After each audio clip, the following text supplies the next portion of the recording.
exciting to be back with you all after another somewhat unexpected, following my inner directive, 6-7 month step back from this platform of sharing with you all in this space. But that's not to say that I haven't been doing a lot. And by doing, I don't necessarily mean doing in the mechanical 3D efforting kind of way, quite the opposite, in fact. I'm really glad to be back in a space that feels aligned and appropriate to share some of my journey with you, maybe more specifically to share a lot of information that has come through remembering wisdom in the last couple of years, some in really kind of concentrated short amounts of time, like the spring of 2021, some just over the course of early mornings over the last 7 months. My new MO is pretty much up super early and working with what is. Really, it's been this amazing experience to be able to kind of reconfigure myself. Last year, I kind of did it by default, and I had a lot of other stuff going on behind the scenes. This year, it was much more about going home within this embodiment. So Petal has come to say hello. You want to say hi, Petal? Say hi. There she is. She's been enjoying this incredible setting. It's incredible. Maybe I'll swing this around. You can see this completely screened-in porch overlooking. Can you see the stream here? It reminds me of Frank Lloyd Wright's Falling Water. It's our amazing tree house. So shout out to Samantha and Michael. If you're new to the channel, Multidimensional You is a multidimensional and multimedia broadcasting company dedicated to the evolution of human consciousness and the positive evolution of the human race. I am all about self-liberation from culturally conditioned states of lack and limitation, the dreaded I can't, misuse of our amazing free will, as well as things like self-sacrifice and martyrdom, self-loathing, and ultimately making good on the message humanity told me that it's ready to remember out on a vision quest in the painted desert of Arizona. And that is that love is our birthright, not fear. So welcome. And for those of you who've been following me, welcome back. It's really nice to be here with you. My intention has been, since Multidimensional You kind of took form, and I got to be the lucky steward of Multidimensional You. I remember distinctly, I was told, if you don't bring it through, someone else will, right? We'll tap someone else to do this. And I thought, oh yeah, I guess I would like to be the one that gets to bring this construct through. The intention has always been to create safe, loving space in which we can all grow and evolve and remember our multidimensionality and what that might mean in terms of evolution of the human race towards a more a loving, peaceful, stable, and I dare say advanced end, meaning we may not have to use the same old kind of mechanical, lower vibrational technology. And a lot of the ways that I have done that over the years, looking back, is through creating the safe space in individual work and small group work. I have been working with my small groups all year. What a merry band of intrepid travelers they are, going into some of like the frontier of kind of the edges of where the human collective is headed, but hasn't for a really long time, hasn't been in those spaces. So we do a lot of this journey of growing and evolving by turning back or inward to face old wounds and traumas from this lifetime and others across our many multidimensional aspects, by very importantly these days opting out of polarity dramas. Everything I share here is really with the intention of helping you remember that you are your own best source of information, you are your own guru, you are a fractal of source, you have your own Godhead. I'm just sharing my journey, my direct experience, because maybe for some of you, I'm a little ahead on the trail. And I think we all just benefit from having somebody who's gone ahead, maybe even created some trail that then is much easier to follow. And I guess my soul just loves this work. I love going off trail. I love exploring new trails. I love creating new trails.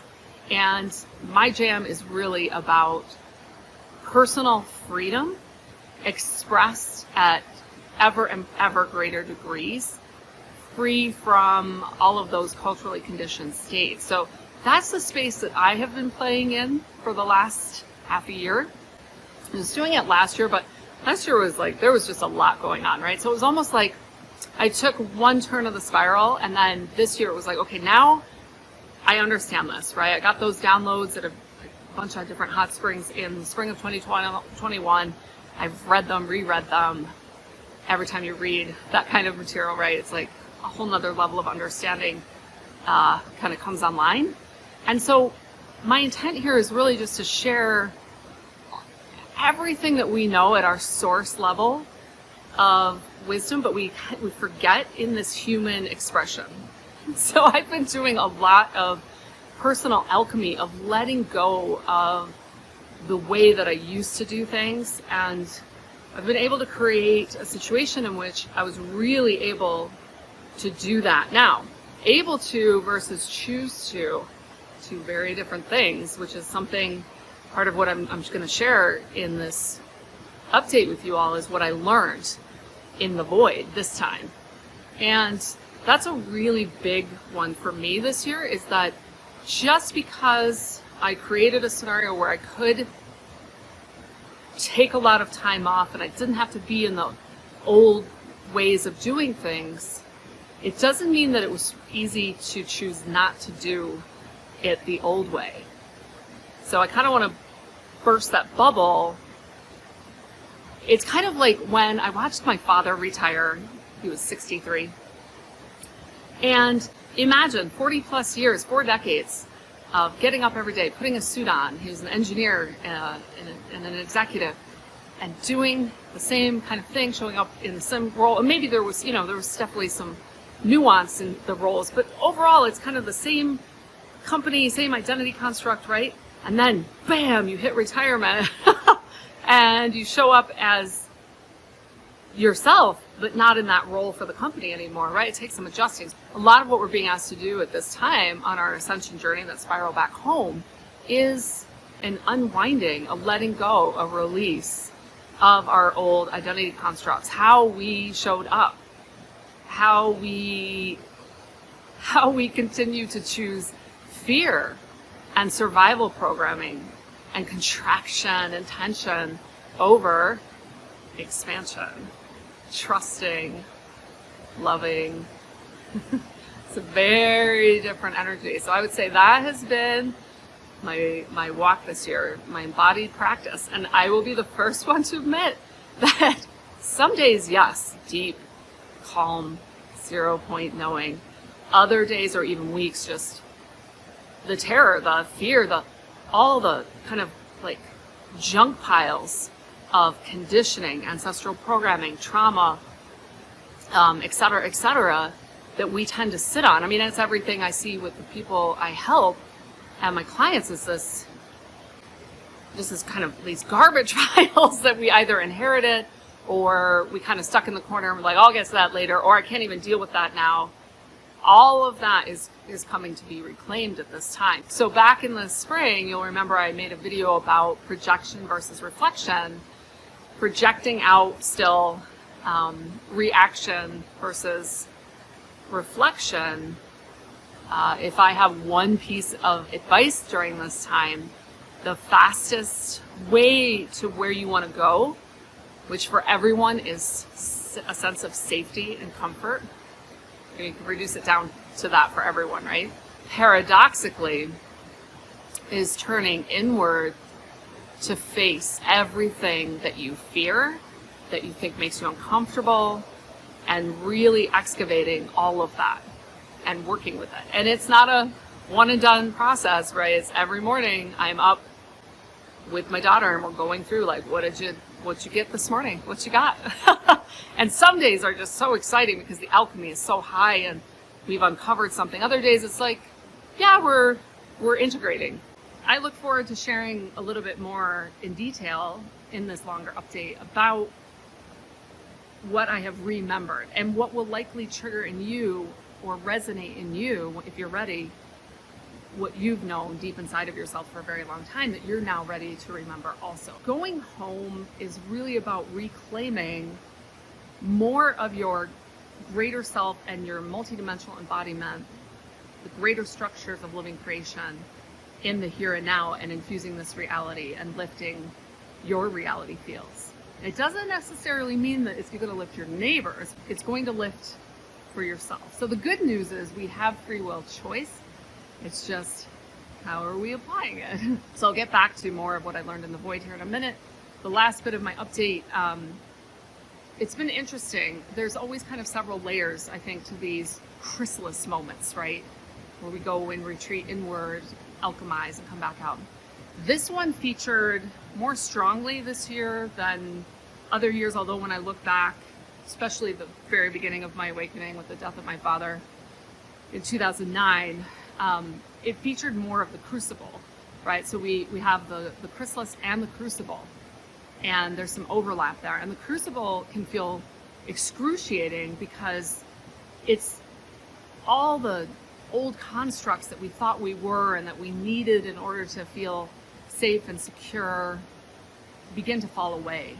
And you learn that you've been relying on all these external supports in ways that, are valid, but may not be the most beneficial when it comes to soul growth.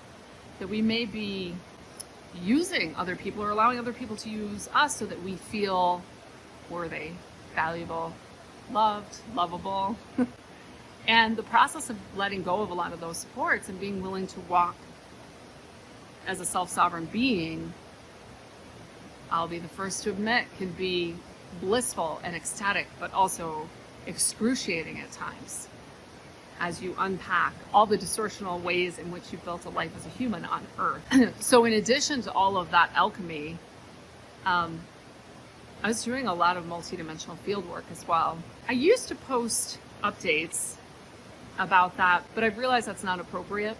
A lot of the field work I do for the 15-dimensional time matrix that we're in, it's not just for the planet, is very stealth, meaning I don't even know I'm going to do it until it's happening. There are certain regressive agendas that would rather not see me do work, so that's why everything remains stealth. So I won't be sharing a lot of the details of that work unless I feel like it would really help a lot of you with your journey. I think the most salient thing I can share at this time is that I have had to go through a process of learning to accept this aspect of myself and my soul purpose. I had a dream recently where my dad showed up, and he basically just said, after this long conversation we were having, and I was grappling with, this big field work I do, I just don't really, there's no place to talk about this. And it was bringing up all these sorts of feelings of like, how do I even feel validated in this? Beginning to recognize I'm just going to have to validate it for myself, right? And he just said very simply to me, you're going to have to accept yourself for who you are. No truer words are spoken when it comes to the essential self. And for those of you who've been on a kind of journey like that, maybe you're not in the indigo starseed type 1 multidimensional fieldwork category, but you have your own, outlier or a bit bizarre for the collective, stretching the collective. Maybe, something about your essential self brings on a lot of judgment, fear, anger, or hate from the collective, right? So that is something that has been interesting to watch this year as well, is where have I derived a sense of value? And I think that's why it was so important to take a step back from so much public sharing and teaching. And I'll be honest, I even contemplated letting my entire channel go, really questioning everything, really examining that. Is this something I want to pick back up or not? And giving myself the liberty, the choice, the leeway to really look at that. And of course, obviously here I am. So I did conclude that there's a lot that would be beneficial to share at this time. And just a note before we leave the subject of fieldwork, sometimes when I talk about that publicly, we'll get a lot of requests in the inbox for clearing work or help with some sort of issue that you may be having in your corner of the planet. My policy is that I do not do unsolicited field work, meaning outside of my own structure of my own inner guidance. If I am meant to do work, I will be guided like precisely down to the second where I need to be and when. Trust that there is incredible work happening I mean, really, and just beautiful work. There's a lot turning over.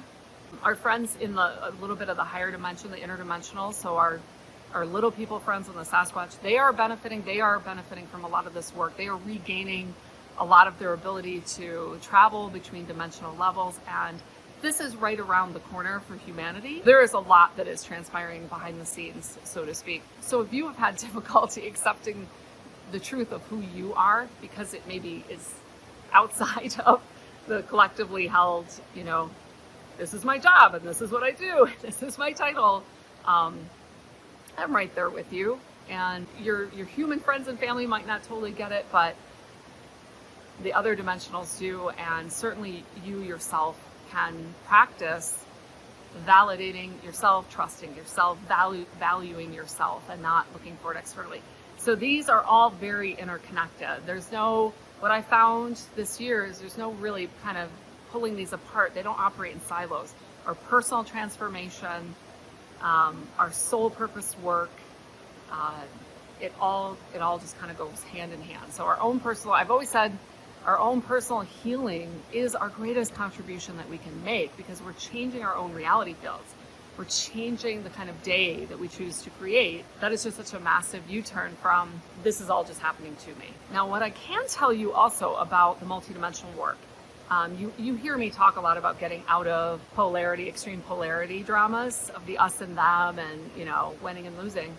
And I've recognized that I'm here to help everyone go home, no matter, what your race is, human or ET otherwise, formless. A lot of regressive agendas, super hierarchical service to self. And what I can report to you about those groups is a lot of them are choosing to come home. Many of them suddenly and unexpectedly, some of them kind of at the top of their pyramid, and leaving a lot of their collectives and maybe hybrids and followers, if you will, in the lurch, so to speak. So when you're in hive mind and groupthink, it's very disorienting when the top of the pyramid just disappears and goes home, right, to a higher harmonic.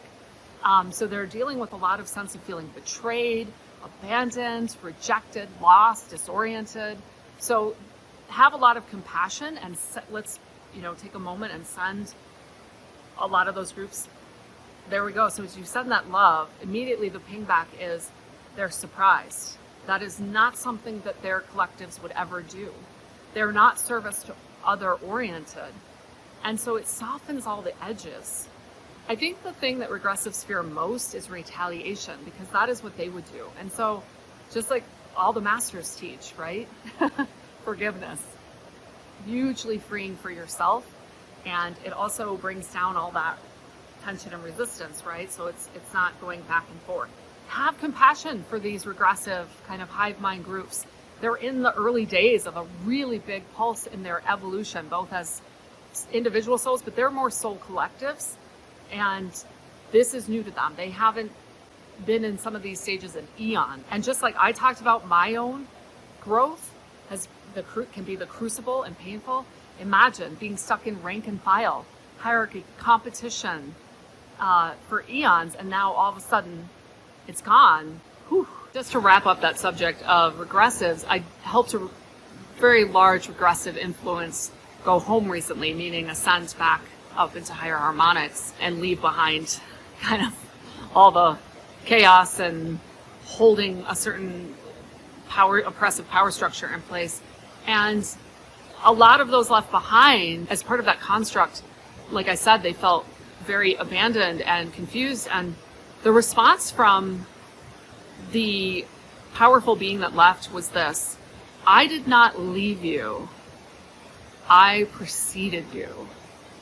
It's powerful to me in this moment. It was really powerful to me in the moment it happened.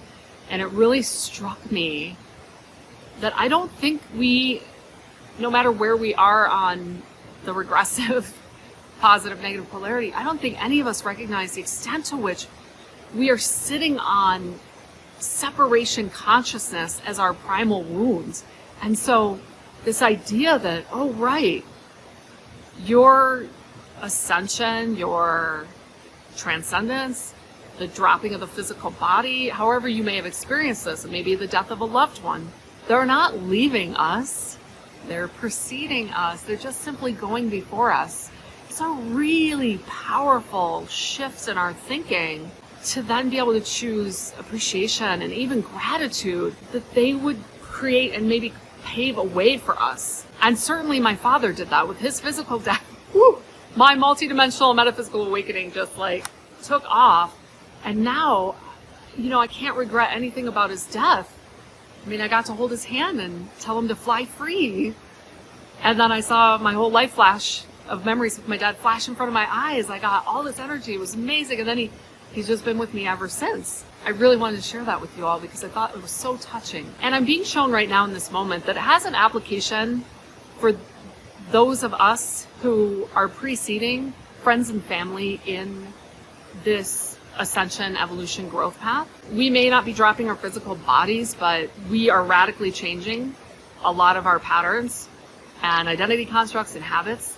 And family can feel very threatened by that, abandoned, rejected, etc. The same thing. So the same thing applies. So you may want to share that. Look, I'm not leaving you. I'm just preceding you. But ultimately, it's their free will choice to walk or not walk the path. All right, I moved inside because it was a little cold outside. So here's what I learned this time in the void. In order to become who you want to be, could be, your soul intends you to be, you have to let go of who you've been. And I'll be getting into this much deeper in the podcast series that will be coming out beginning next week and sharing all of these wisdom teachings and rememberings that I received at various hot springs over the course of the spring of 2021.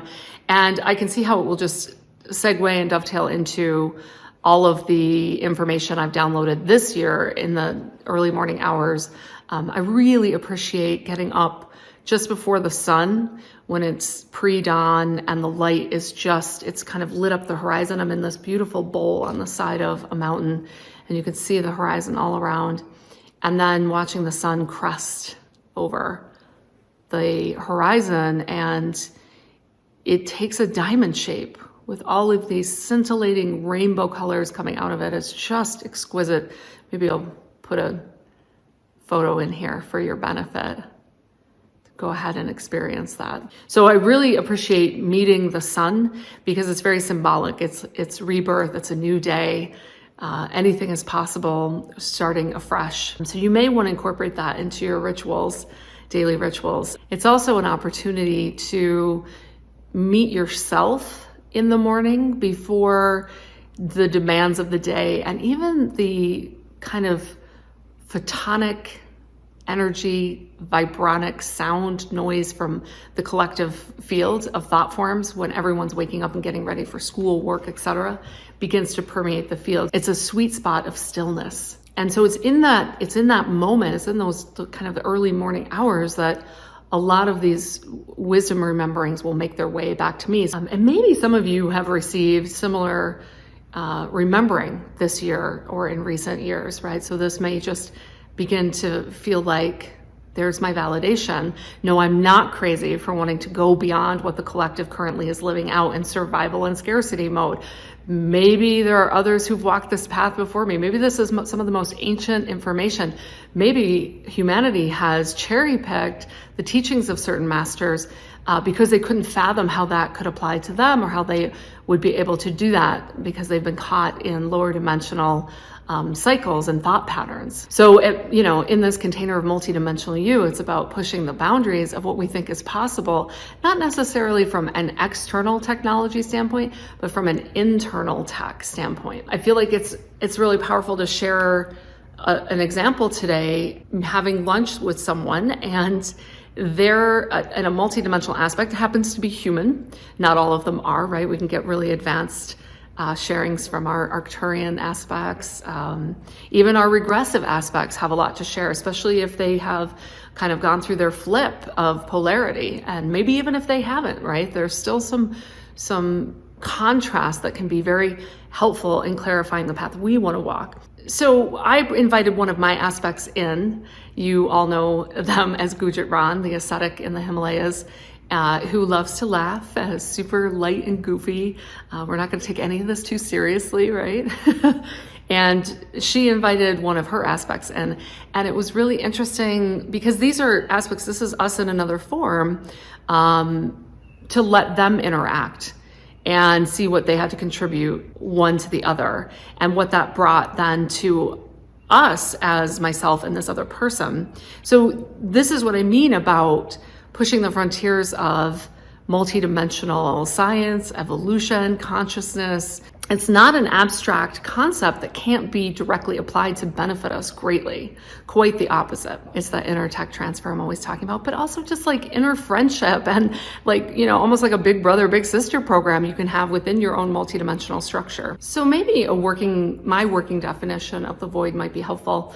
The first time I kind of really interacted with the idea of the void was when Nikola Tesla, it's actually kind of a group consciousness that he's part of, got a hold of me, I think that was in 2018, to show me that for everything we see here in manifest reality, there is a corollary and almost like a predecessor in the void. I get into this in the podcast series, so I won't go too deep right now. This makes sense when we consider that thought precedes form. One thing I've really noticed this year is like, as the micro, so the macro.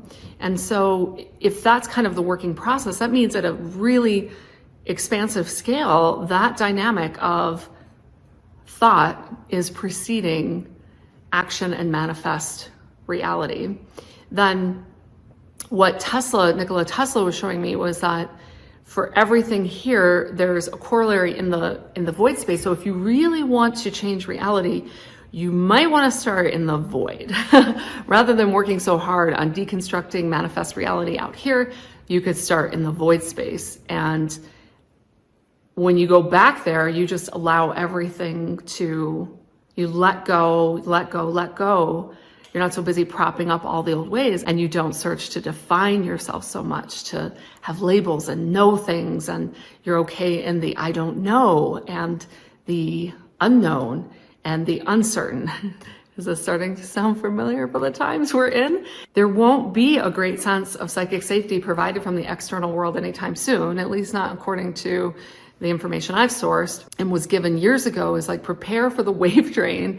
And this is a really good thing because it's giving us the opportunity to stop relying on external sources of information and even circumstances of stability to feel safe and comfortable within. That really is an inside job, and we're claiming it at such a higher order of self-proclaimed safety, sovereignty, security, and comfort, but not in the way that we associate it with like kind of scarcity consciousness. It's much more about comfort in knowing that you can trust yourself and your intuition to act in a way that will keep you and maybe your loved ones not even just safe, but thriving and ascending and emanating a completely different reality. So that's my working definition of the void space. It kind of reminds me of the garden. And if we take a moment and just think about, why does soil exist?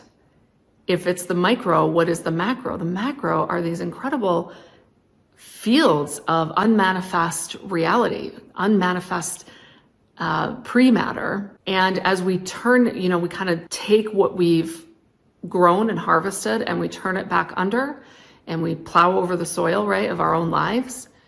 And maybe we let it lie fallow for a while and we plant new seeds, maybe some different kinds of seeds. Here's the amazing thing. We don't actually have to get that to grow. I don't have to heave-ho it and force it and push it. That's living creation. It just naturally does it. And it will come into manifest form in the right ideal conditions, which happen to be, dun, dun, dun, our own higher vibronic, based in trust, love, joy. So now all the pursuits of self-development, self-awareness, consciousness, choosing joy, choosing love over fear, have a very practical application. They are the ideal conditions in which these higher ideals of your being will come into manifest form based on your own higher dimensional template activating. So I realize it's getting a little bit esoteric and maybe a little advanced, but on some part of your level, you all are multidimensional. That was going to strike a chord, right? There should be resonance. Even if your mind might be wanting to grapple with it, or your ego is grappling with it.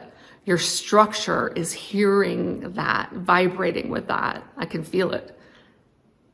And that's the whole purpose of me coming back and sharing, is to go ahead and create resonance in the field and invite you to do the same. So this big work of trying to make the world a better place, and making the world a better place, not even trying, do you see how it all starts within our own vibronic photonic and what we're choosing to do every single day? And believe me, I've been working with that every single day throughout the day. That is the real work, right? So you may still see yourself as like, I have a job and that's my work, or like, I'm raising a family and that's my work. And that's all part of, kind of what you're involved in.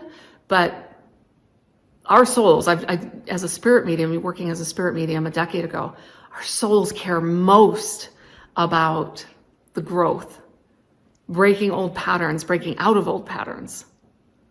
So that's what we're really doing here, right? And so this retreat for me, this time in the void, has been quite fruitful. I would say it's been quite productive. By being unproductive in third dimensional kind of by standard human definition, I have produced a lot of remembering and activation and emanation and embodiment shifts that there's been no other way to do that. It's kind of like doing the same thing over and expecting a different result. It just doesn't work. Just take a moment to feel into when I mention the void, does it bring up any sort of resistance or fear?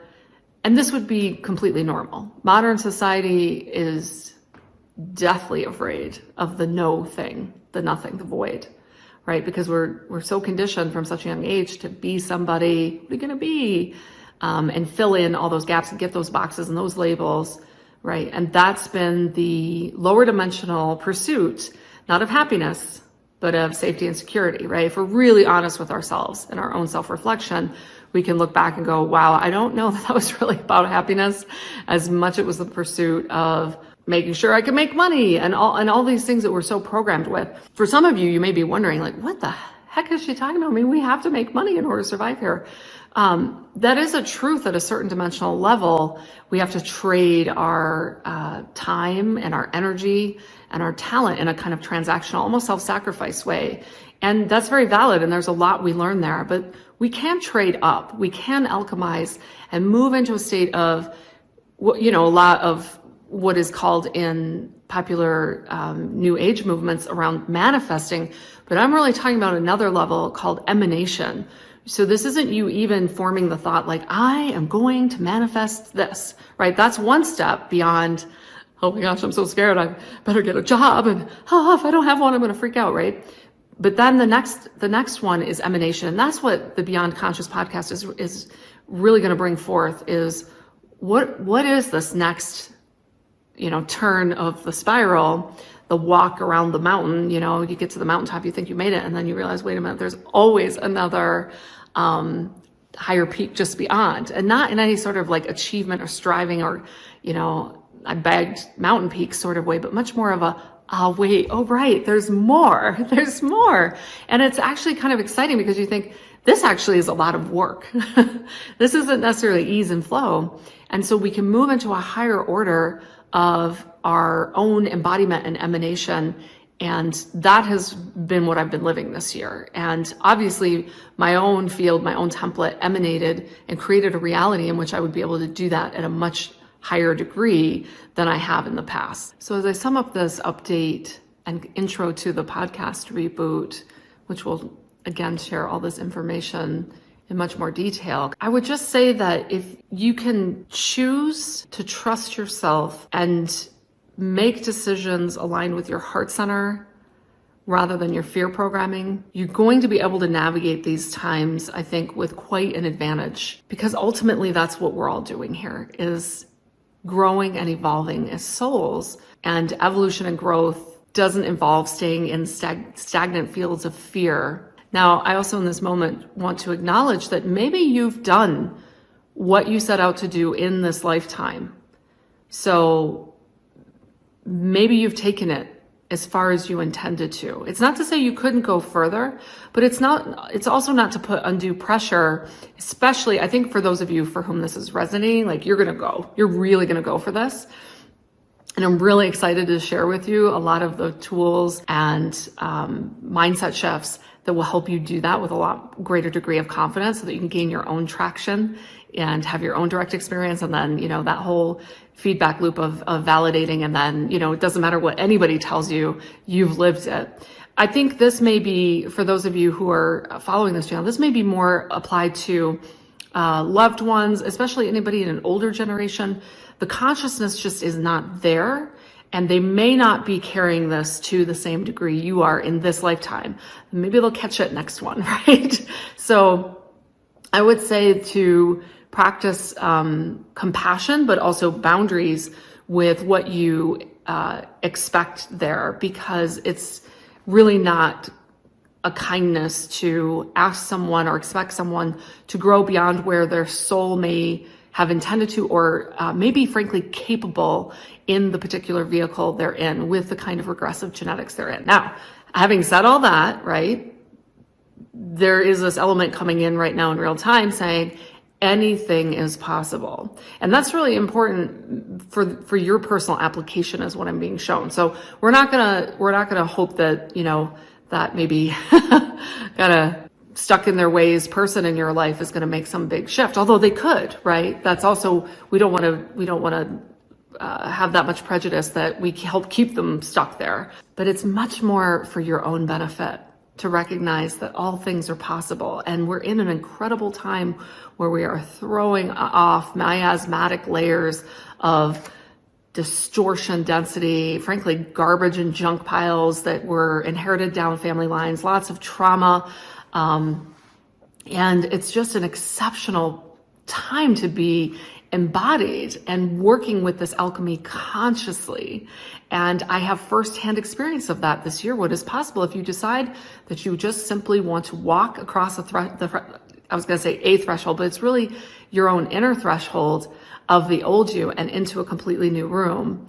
And I have certainly experienced that this year. I have made so many decisions that are basically a statement of trust in myself, and they are expansive and they further expansion. So it's kind of like if we're waiting around for someone or something or the ETs, right, political figure to save us, you gotta be waiting a long time because that's not the point. That is not soul growth. If you decide you're going to claim expansion and you're going to take aligned action, you will be amazed at where that leads and the kind of feedback that it gives you, and everything then just gets easier and easier and easier. Again, not to say it isn't without its challenges, without a lot of, fear and pain and all sorts of, just everything you would expect in a rebirthing process. But at the end of the day, I think it's incredibly worth it, or I myself wouldn't be doing it. And I certainly wouldn't be sharing my journey with you all here. So what I can tell you here as we wrap up is that the cost or the price of this new level of freedom, ease, flow, not self-sacrificing, not martyring, not hustling, just allowing and receiving, being in the heart space, there is a price, and it's your old self. It's essentially the process we do when we cross over, do a life review, come back and take on another, take another crack at it, so to speak. But you get to do it in this one incarnation and embodiment, which is pretty spectacular. So here's kind of my promise to myself and to you all, is that I will show up for myself. If you show up for yourselves, there's this incredible, what I'm being shown right now is this like plasma field of like a container, and it's almost like an incubator for all of us to self-realize, self-actualize, evolve, ascend. Many different words, transcend, for basically this idea that we are creating greater coherence and expansion and activation of our greater structure while in human form. In the human design, it was designed for this. There's some incredible capabilities that comes with this vehicle, this model, if you will. Last thing I'm going to end on is like just a really practical tool. We go, but here's something really practical that I was given as I was waking up out of a nap one day. So I was waking back up into these reality fields, and all those same fears were waiting for me. And I could feel the tension in my body and in my jaw. And I heard, let go of the rope. And I realized that metaphorically, I was pulling on a rope, like clinging onto something. And I practiced that, and I let go, and my whole body relaxed and my whole field expanded. And I felt like myself, and I felt held and supported by my greater self. And I felt relieved. It felt amazing. So practice letting go of the rope. It's one of the best tools I have. I would invite you also to play with the imagery of you are the sailboat, and you're not trying to just catch a wind to gain some momentum and travel and journey. And you're not just traveling on water. You are the boat, you are the sails, you are the wind, and you are the water. You're all of it. And so when the human aspect can let go of the rope that is tethering you to this known shore, that is when the magic and the miracles occur. I hope you've enjoyed this update. It's nice to be back with all of you. I look forward to creating an expansive emanation with you all into 2023 and beyond. Sending you so much love. I'm excited to announce that season 2 of Beyond Conscious Becoming Multidimensional, my podcast, debuts on December 11th, 2022. You can find it on the website, multidimensionalu.love, or on Spotify, iTunes, or iHeartRadio. This season, I'll be sharing some pretty amazing downloads I've received over the spring of 2021, and I look forward to sharing them with you all.